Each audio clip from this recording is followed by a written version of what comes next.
And Novak, you said afterwards that there were a few unforced errors, but can you take something from the way that you fought from a difficult situation? Well, that is the positive of today for sure, for, kind of hanging in there and fighting and grinding and kind of trying to, hold my serve and having an early break in the third. I lost my serve, I think, 4 games in a row in the second set, and that's hasn't happened too many times in my life, even though I'm, not a big server, but still, that's quite a lot. And I had ups and downs, and in a way felt a bit rusty on the court, and had a tough opponent. Of course, Philip beat me in Indian Wells, so it was a match that happened less than a month ago. So of course it was in the back of my mind a bit, and I thought I should have maybe stepped in and played a bit more aggressive in the second set. But credit to him for mixing up the pace and playing well. I'll take this win. Hopefully I can play slightly better in the next round, because if I want to go deep in the tournament, I definitely have to up my game. I know that, well done today. Got a pretty kind of tricky draw here in theory, if all the players come through who we'd kind of expect to come through. Do you think it's better for you to sharpen up against this sort of high-level opponent early on clay, or would you kind of prefer to be playing not weaker opposition, but a little easier way into it a little bit? What's better for you? Well, in a way, it's good that I got to spend 2.5 hours on the court, in my first opening match on the clay court season. This surface is really very demanding physically and tactically as well. You have to construct the point, be more patient, put more spin into the ball, which at times for me, maybe from back inside, is not as natural. I like to take the ball early, maybe flat. And so those are the little things that you have to get used to and kind of work on. And it's, you always get one ball back. My serve wasn't working today. Heavy conditions. I think I had it all on the match today. And I think from the positive side, it's actually good that I got to have that much of a match play. Because I did play a lot of practice sets and so forth, but it's just completely different when you are nervous and playing an official match.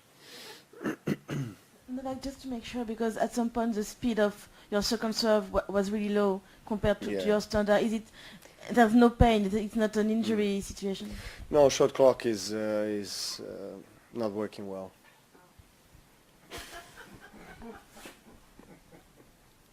No, there's no pain, thankfully. It's just, didn't feel so comfortable serving today, let's call it that way. Any more? How comfortable are you overall now with your level of play? Well, I have to be comfortable with what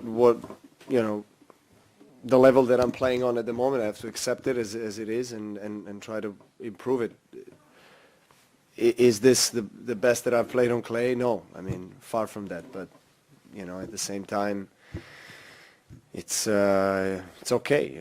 It's a building process, and I just have to trust the journey, so to say, on getting to that desired level. Whether it's going to happen later this week or not, I don't know. I'm going to try to make it happen.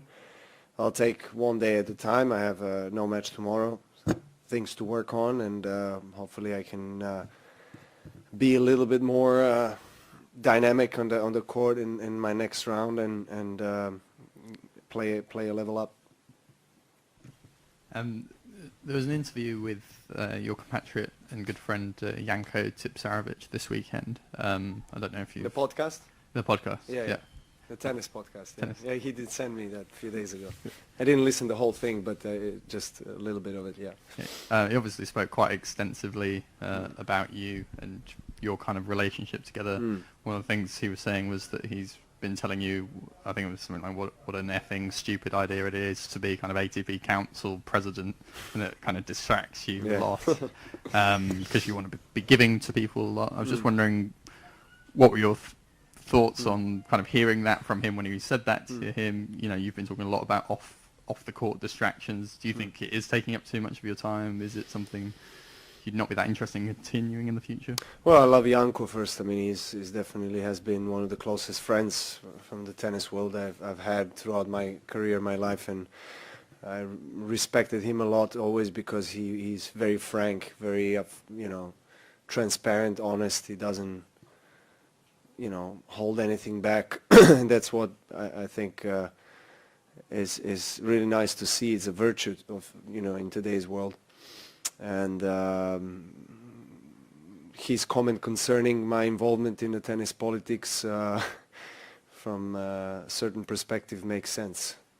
From conserving the energy and kind of trying to focus on, in a way, what matters the most for me, obviously family and tennis. But at the same time, it is the conscious, responsible decision that I made to be part of it. Partly because I also feel that players want me to be there. I was kind of re-elected to be there and re-elected as a president to run another term. We all in the council don't get any financial compensation or anything like that. It's all volunteering job.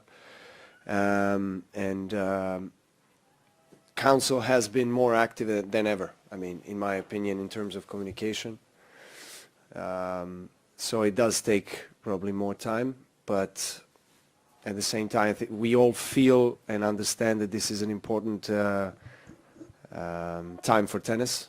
A lot of different changes, a lot of different rule changes, new events.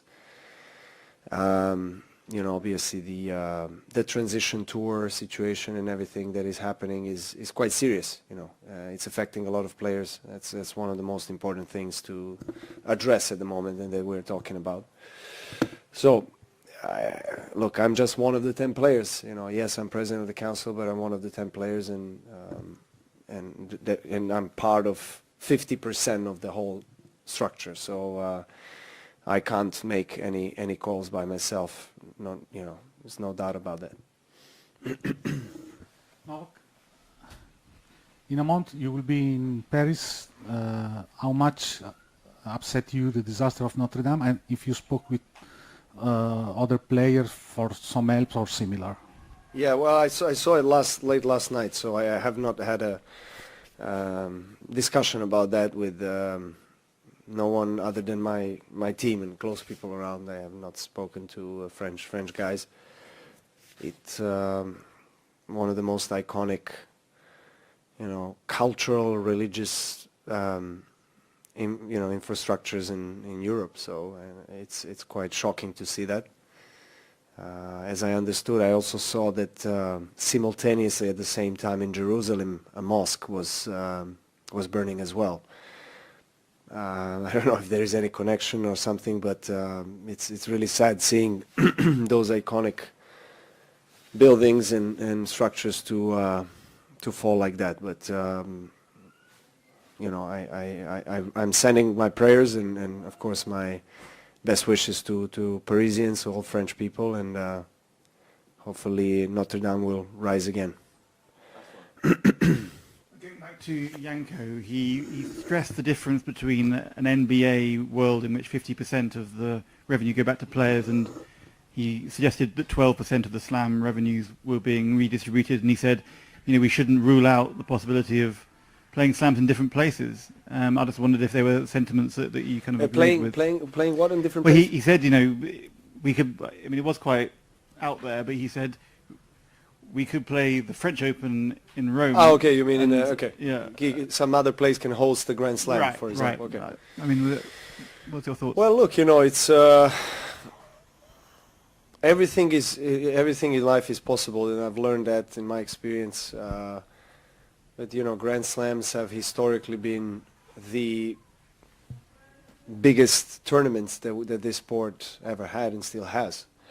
They're over 120 plus years old, and we of course have to respect the history and tradition and everything, but at the same time we have to balance it with evolution of sport. And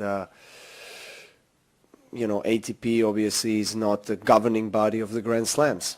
They are independent entities, so you have to communicate independently with them and try to figure out ways to to improve not just the tournament but the overall feeling of players on the tournament. And it's not just about financial compensations, but about facilities and courts, matches and stuff like this. So there's a lot of things involved, and it's a very complex system. I mean, I've been part of it for quite some time, and I've said it openly that I feel like this kind of structure that we have, particularly in ATP, is failing us, and I really have lost my trust in the structure. I don't think it works well, neither for tournaments nor players.